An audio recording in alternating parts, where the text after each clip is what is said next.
Whether it was characters suffering from sudden onset stupidity or writers rushing to the finish line and ignoring logic, the body count of dumb deaths in Game of Thrones is impressively high. One of the most infuriating things has to be the end of Varys, the spider. This guy was supposed to be the master of whisperers, the guy who knew what you had for breakfast before you even woke up. He played the long game better than anyone, but the way he went out, it just defies belief, mostly because of how Tyrion acted. There is absolutely no logical universe where Tyrion Lannister, the man who was arguably the smartest person in the room for 7 seasons, decides to snitch on his best friend. It just doesn't track. It's not like Tyrion was even fundamentally disagreeing with what Varys was saying. Deep down, Tyrion knew Varys was right. He knew Daenerys was spiraling, and that she wasn't going to be the benevolent breaker of chains the realm needed. Varys was basically speaking the truth that Tyrion was too afraid to admit to himself. And let's not forget the history there. Varys literally risked his entire existence to save Tyrion. Remember,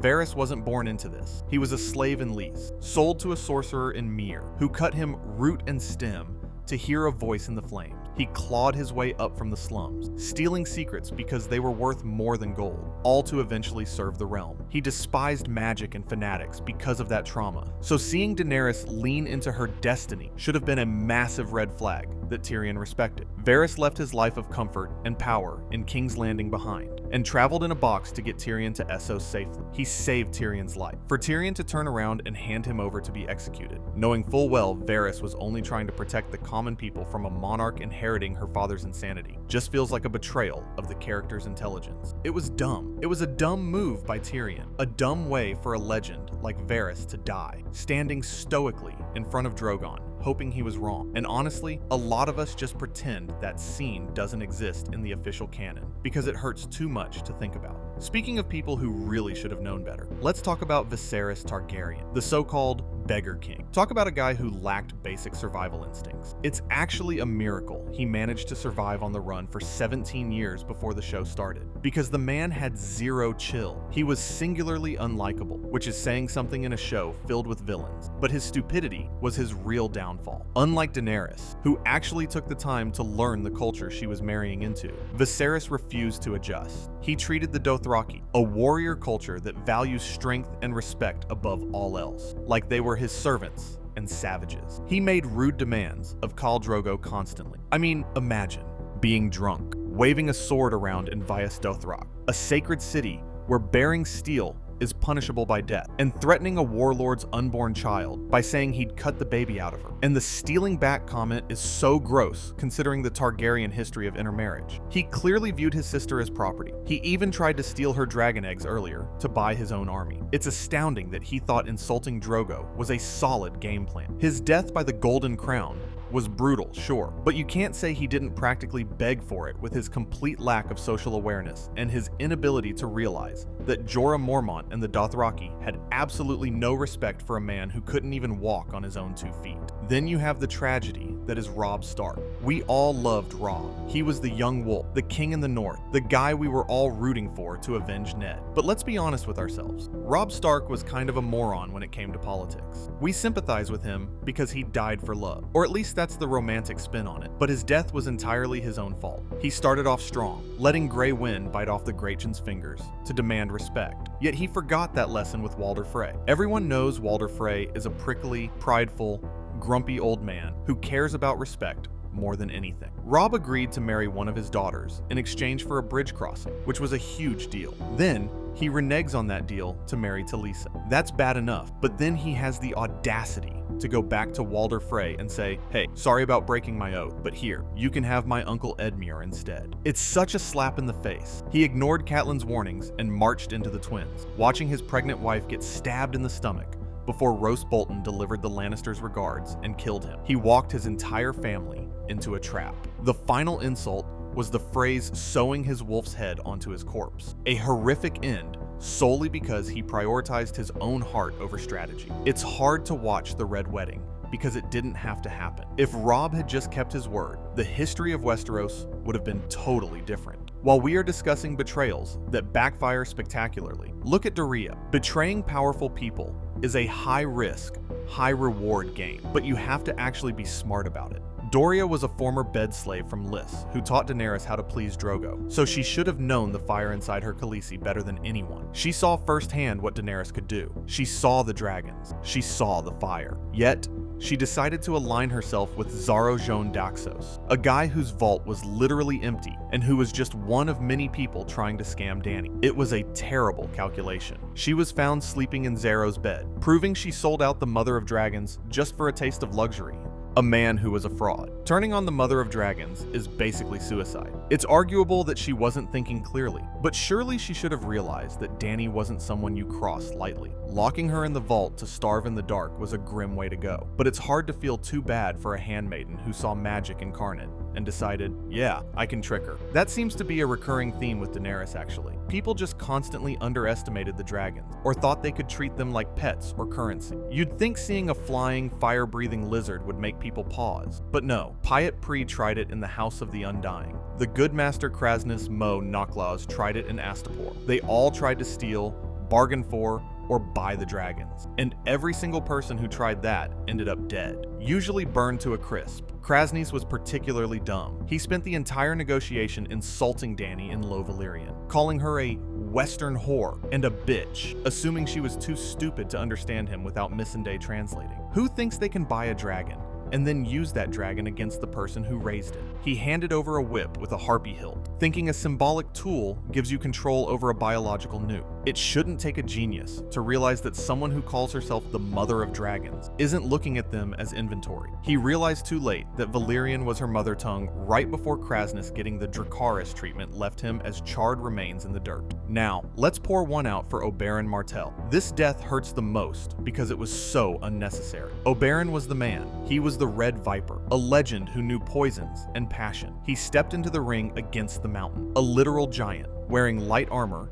and no helmet because he wanted to be fast. He had the upper hand. He had stabbed the mountain with a spear coated in manticore venom. The mountain was down. All Oberyn had to do was finish it. Just stab him and walk away. But no, the Red Viper got overconfident. He let his emotions take the wheel. He wanted a confession. He screamed, "You murdered her! You killed her children!" dancing around the dying giant instead of making sure he was actually dead. It gave the mountain just enough time to trip him, punch his teeth out, gouge his eyes, and crush his skull. Oberyn technically killed Gregor with the poison, but it was also infuriating because Oberyn died first for a moment of drama. It's the classic villain mistake, except he was the hero in that moment. Then there is Jaime Lannister's end. This one isn't just about a character making a dumb choice. It feels like the writing completely betrayed the character's journey. We spent seasons watching Jaime grow. He went from the arrogant Kingslayer who pushed a kid out of a window to a man who lost his hand, learned humility, bonded with Brienne, and actually rode north to fight for the living. It was one of the best redemption arcs in TV history. And then, right at the finish line, he just gives up? He throws it all away after hearing Daenerys was ambushed, realizing Cersei was doomed. He leaves the woman who actually loves him and respects him to go back to the toxic, incestuous relationship that caused all his problems in the first place. And for what? To get gravely wounded in a pointless fistfight with Euron Greyjoy, only to then die in a cellar. He runs back to a city that is actively collapsing to be with a woman whose decisions killed all their children. And then they die because a ceiling falls on them. It's so underwhelming. Tyrion later finds his golden hand in the rubble, proving that if they had just stood 5 feet to the left, they might have been fine. It made the whole journey feel pointless. He could have stayed in the north and had a life, but he chose to die under a pile of bricks with the sister who manipulated him his whole life. Betrayal is the currency of the show, but Smaljin Umber really cashed in his chips on a bad bet. The Umbers were supposed to be fiercely loyal to the Starks. The North remembers and all that, but Smaljin decides to break that oath in the worst way possible. He claims he hates the Boltons and refuses to even kneel for Ramsay, but he hates the wildlings Jon Snow let through the wall even more. So, he captures Rickon Stark and Osha, kills Shaggy Dog, which is unforgivable on its own, and hands them over to Ramsay Bolton. He literally hands a Stark child to a psychopath just to keep the free folk out. It's a terrible decision morally, obviously, but it's also dumb strategically. He bet on the Boltons, forgetting that the North is loyal to the Starks. This decision leads directly to the Battle of the Bastards, where Smaljin gets his carotid artery bitten out by Tormund Giantsbane. If he hadn't turned over Rickon, the battle might not have happened the way it did,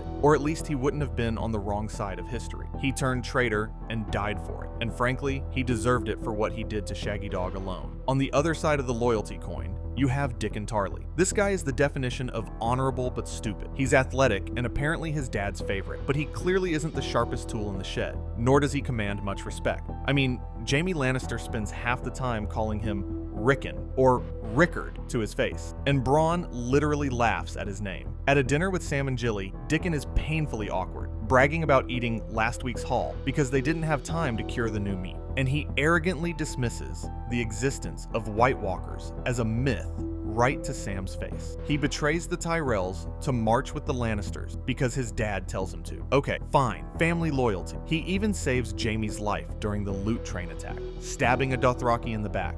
So he has some skills. But then, when Daenerys ambushes them and wins, she gives them a choice: bend the knee or die. His dad refuses, which is expected, but Dickon, he steps up and refuses too. Tyrion even tries to save him, pointing out that he's the future of his house, and he doesn't have to die just because his dad is stubborn. But Dickon insists on standing by his father and gets roasted alive by a dragon. It's so frustrating because he just proved his loyalty was flexible by turning on the Tyrells. But suddenly, he finds a spine. When it's time to die, he threw his life away for a lost cause, and a father who barely seemed to appreciate him. Janos Slynt is one of those characters whose death you actually cheer for, but it doesn't make him any less stupid. The guy was a worm and a monster. He betrayed Ned Stark back in Season 1, massacring Ned's men and securing the throne for Joffrey. That alone put a target on his back. But he wasn't just a traitor. This is the guy who personally murdered baby Bara, Robert's illegitimate infant daughter, right in front of her mother in a brothel. He gets sent to the wall, and instead of keeping his head down, he decides to antagonize Jon Snow at every turn. He refuses orders.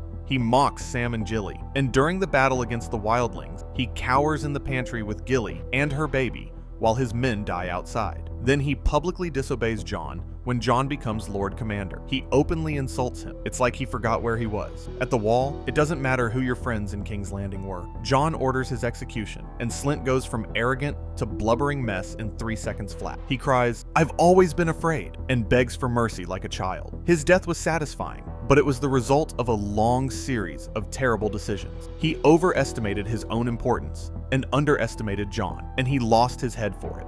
Then there is Qyburn. In a way, his death is just an act of justice, but it's also a "what did you think was going to happen" moment. He was a former Maester kicked out of the Citadel for vivisecting people, but apparently he thought he knew better than the Archmaesters. He spent seasons creating the zombie version of the Mountain, using unorthodox means to save him from Manticore venom. He played God, and for a long time, it worked. He even rose to Hand of the Queen and invented those anti-dragon scorpions. But during the attack on King's Landing, when the Mountain sees his brother, the Hound, he snaps. Qyburn tries to order him to stop, thinking he still has control. The Mountain just grabs him, smashes his skull, and tosses him into the debris. It was instantaneous. Qyburn thought he could control a creature made of hate just because he managed to save Jaime Lannister's arm from gangrene once. He didn't realize that the monster's hatred for his brother overrode his programming. If Qyburn had just let the Mountain die naturally back in Season 4, he might have survived. Instead, he got smashed by his own science experiment. Let's talk about Joffrey. Look,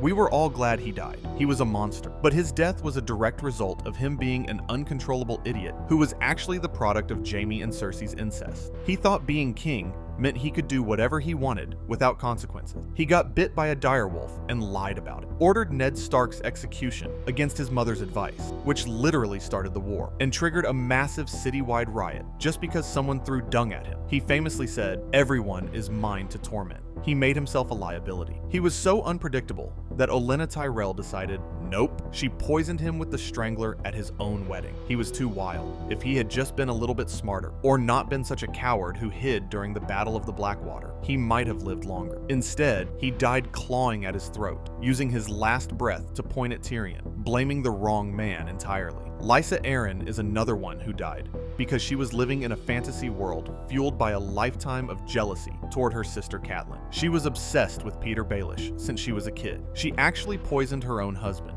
Jon Arryn, and wrote the letter framing the Lannisters just because Baelish told her to, effectively kicking off the War of the Five Kings. She thought they were star-crossed lovers. She didn't see what was obvious to everyone else while she was busy uncomfortably breastfeeding her preteen son Robin. Baelish didn't love her. When she started threatening Sansa after seeing Peter kiss her, accusing her of seducing Baelish, she became a liability. Baelish realized she was too unstable. He pushed her out the moon door himself, brutally telling her he only ever loved her sister right before she fell. Lysa refused to see the man Baelish really was, and she paid the price for her delusion. Now, we have to talk about Rhaegal. This isn't a character making a dumb decision so much as the writers making a dumb decision that got a dragon killed. Rhaegal's death was infuriating. He had survived a mid-air brawl with his undead brother Viserion at Winterfell, and even let Jon Snow ride him, only to go out like a punk. Daenerys is flying back to Dragonstone, and somehow she just forgets about the Iron Fleet. Euron Greyjoy manages to land 3 impossible shots, one in the chest, one in the wing, and a fatal one through the neck.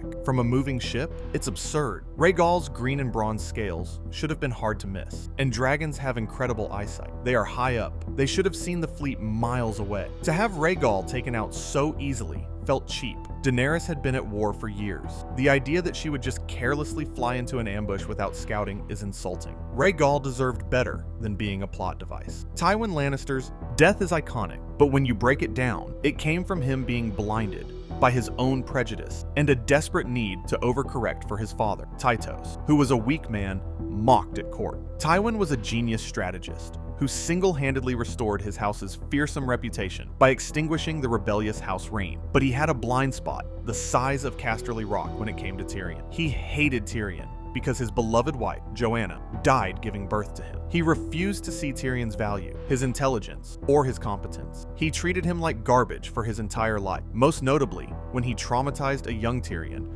by forcing him to watch guards assault his first wife, Tysha, just to teach him a cruel lesson. When he sentenced Tyrion to death for killing Joffrey, a crime he knew Tyrion didn't commit, he pushed him too far. Jaime frees Tyrion, but instead of fleeing, Tyrion goes to confront his dad. He finds Tywin on the privy. Even then, with Joffrey's crossbow pointed at him, Tywin thinks he can bully his way out of it. He calls Shae a whore repeatedly, knowing it triggers Tyrion, and despite the hypocrisy that he was sleeping with her himself. He underestimated his son one last time. He thought Tyrion didn't have the guts to shoot. He was wrong. Tywin died on a toilet because he couldn't treat his own son with a shred of respect. It was an embarrassing end for a man who cared so much about his legacy that he melted down Ned Stark's sword, Ice, just to secure Valyrian steel for his own family. Then there's the demise of Peter Baelish, aka Littlefinger. This is the man who rose from a minor holding in the Fingers to become master of coin through sheer financial acumen and brothel management.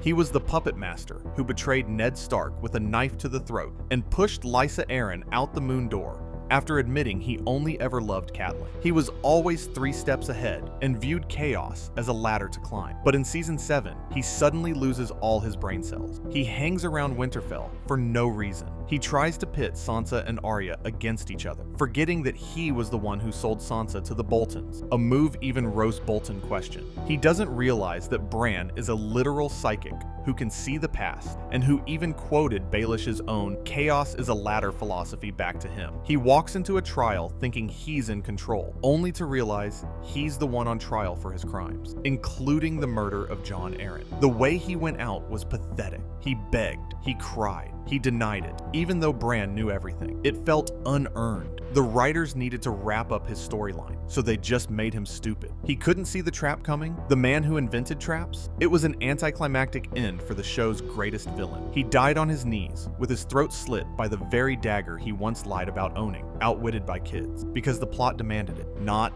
because he made a characteristic mistake. Rickon Stark. Oh, Rickon. The kid who didn't know how to zigzag. He spent years surviving on the run with Osha and his direwolf Shaggy Dog, heading to the last hearth for safety. This scene is infamous for a reason. After being betrayed by Small John Umber, who presented Shaggy Dog's severed head to the Boltons, Rickon becomes a pawn. Ramsay tells him to run to Jon. He starts shooting arrows. Rickon runs in a perfectly straight line. We're screaming at the TV, "Zigzag!" Serpentine! But no, he runs straight, making himself the easiest target in the world. He gets shot right before he reaches Jon. It was meant to be a gut punch, an emotional trigger for Jon to charge into battle, but it just looked ridiculous. Rickon grew up in the north and survived the sack of Winterfell. He should know something about hunting or evasion. Even a rabbit knows to dodge. It felt like the writers just needed him dead to clear the board for Jon to be king in the north, so they made him die in the most preventable way possible, eventually burying him in the crypts next to Ned. Trystane Martell's death